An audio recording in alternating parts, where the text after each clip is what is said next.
और इस बीच एक बड़ी खबर आ रही है, उसका रुख कर लेते हैं। महाराष्ट्र विधानसभा चुनाव से जुड़ी ये बड़ी सियासी खबर है। एनसीपी अजित में शामिल हो गए हैं जीशान सिद्दीकी। तो ये बड़ा अपडेट सामने आ रहा है। कांग्रेस ने निष्कासित किया था और अब उन्होंने एनसीपी अजित ज्वाइन कर ली है। बांद्रा पूर्व से वो विधायक हैं। जीशान के साथ 4 और नेता भी अजित गुट में शामिल हो गए हैं। तो महाराष्ट्र विधानसभा चुनाव से ये बड़ी खबर है।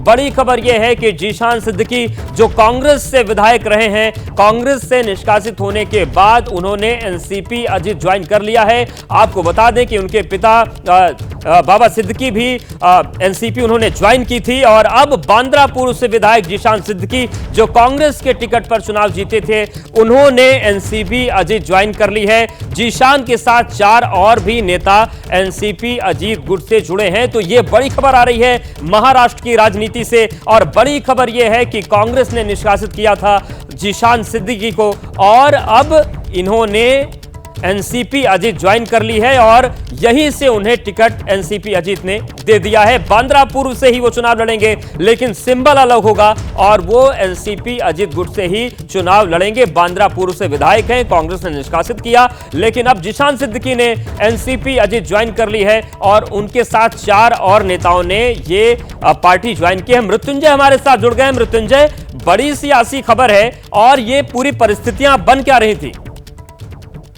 जी बिल्कुल, देखिए आज सुबह ही सुबह अजित पवार गुट में 5 नेता शामिल हुए हैं। इसमें से एक प्रमुख नाम जो इस समय चर्चा का है वो है बाबा सिद्दीकी के बेटे जीशान सिद्दीकी का, जो कि अब एनसीपी अजित पवार गुट में शामिल हो गए थे। देखिए बाबा सिद्दीकी ने कांग्रेस छोड़कर अजित पवार गुट ज्वाइन कर लिया था, लेकिन जीशान सिद्दीकी ने आधिकारिक तौर पर ज्वाइन नहीं किया था। उनके ऊपर क्रॉस वोटिंग का एक एमएलसी चुनाव हुआ था जिन पर क्रॉस वोटिंग का आरोप लगा था और उसके बाद कांग्रेस पार्टी ने कार्रवाई की थी। उसके बाद से बगावती तेवर जरूर थे जीशान सिद्दीकी के, लेकिन आधिकारिक तौर पर एनसीपी गुट ज्वाइन नहीं किया था। इसलिए आज सुबह आधिकारिक तौर पर वो शामिल हुए और अजित पवार ने उनको एबी फॉर्म भी दे दिया है। यानी मुंबई की बांद्रा ईस्ट सीट से जीशान सिद्दीकी एक बार फिर से उम्मीदवार हैं और इस बार एनसीपी अजित पवार गुट के उम्मीदवार हैं। बांद्रा ईस्ट का वो इलाका है जहां पर अभी कुछ दिनों पहले ही उनके पिता की उन्हीं के दफ्तर के सामने हत्या कर दी गई और बांद्रा ईस्ट वो इलाका है जहां पर मातोश्री यानी उद्धव ठाकरे का घर भी है। उद्धव ठाकरे ने वरुण सरदेसाई को अपना उम्मीदवार घोषित किया है। तो ये बहुत दिलचस्प लड़ाई होने वाली है और आपको बता दें कि वहां पर एमबीए में झगड़ा भी है, क्योंकि देखा जाए तो 2019 में वहां पर कांग्रेस जीती थी तो कांग्रेस दावा करी कि हमारा सिटिंग सीट है, हम लड़ेंगे, लेकिन वहां शिवसेना ने उम्मीदवार घोषित कर दिया है। इसको लेकर अभी एमबीए में काफी सनसनी चल रही है। इसके अलावा भी मैं कुछ 4 नेता जो हैं, संजय काका पाटिल ये तासगांव इलाके से आते हैं। इसके अलावा देवेंद्र भुआर ये वरुण मुर्शी नाम का इलाका है, विधानसभा क्षेत्र वहां से आते हैं।